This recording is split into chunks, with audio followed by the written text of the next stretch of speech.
This was really one of our first, and I guess this tells the story of my thinking behind the whole business. It's about taking recognisable kind of Kiwi culture, something like a jet plane that we all understand those lollies, but putting it in a way that possibly I felt hadn't been seen before. Kiwiana is one element of what we do, but nostalgia is a huge part of it as well, because it's really, again, down to memories. I grew up next door to a dairy, so all of these lollies, these old school lollies and stuff, like the chocolate fish and the milk bottle lollies and the jet planes, all of that takes me back, and I think by putting that down on paper, there's thousands of other people which resonate the same way. I'm a farmer's daughter from the Wairarapa, and so when he did the high-heeled gumboot, I saw it and I was like, that's just perfect. Because there's plenty of women out there, they don't want to just be in their dirty old gumboots and work clothes all the time. They want to be able to dress up and go into town and be like a normal person who works in town, because you kind of miss that when you're on the farm. That gumboot to me just kind of encapsulated that feeling that I had.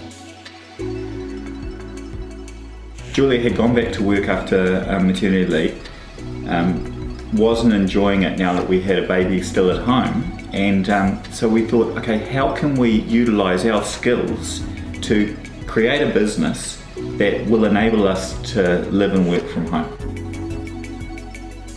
I am organising the orders. So when the orders come in, we have it going straight through to our printing and framing company, but there's always questions or there's little tweaks that need to be made or checked.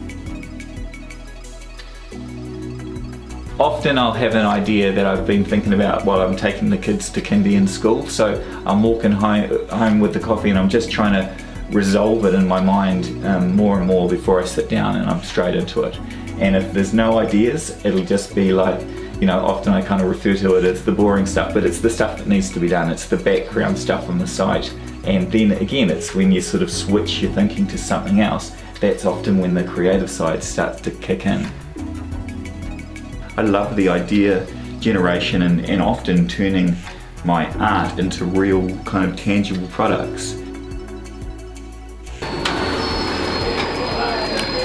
When I designed this, it was actually me thinking about what I sound like when I order fish and chips. And then when I sort of tried to write that down almost phonetically as to how I was saying it, it just seemed funny to me. Then we end up celebrating us as a culture, and then we start going, well, that's only unique to New Zealanders, and so that's why we kind of, you know, we own it.